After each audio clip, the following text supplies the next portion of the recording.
मुंबईत सध्या धुक्याची चादर पाहायला मिळते। हे धुकं इतकं आहे की या धुक्यामध्ये उंच उंच इमारती देखील हरवल्यात। आठवड्याभरापासून मुंबईत अशीच परिस्थिती आहे। या संदर्भात वांद्रे वरळी सिलिंग इथून आढावा घेतलाय आमचे प्रतिनिधी देवेंद्र कोल्हटकर यांनी।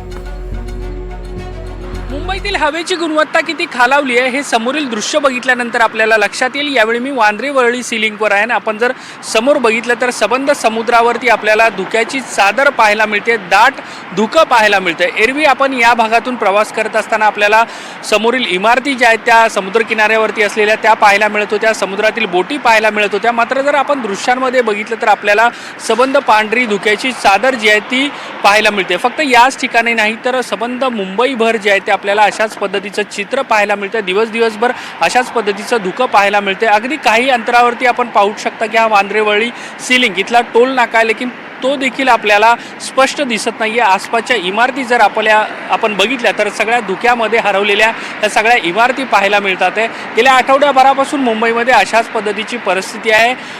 महानगरपालिका असेल किंवा संबंधित प्रशासकीय यंत्रणा असेल त्या नियमावली सांगतात आहे, मात्र परिस्थितीमध्ये जे आहे ते कुठल्याच पद्धतीचा बदल झालेला आपल्याला पाहायला मिळत नाही। मुंबई शहर असेल, उपनगर असेल, या ठिकाणी मोठ्या प्रमाणात कन्स्ट्रक्शन केलं जात आहे। शिवाय वाहनांची संख्या देखील मोठी आहे आणि कुठे ना कुठेतरी हे धुकं आहे, धुरकं आहे की प्रदूषण आहे अशाच पद्धतीचा प्रश्न जो आहे तो उपस्थित होत आहे।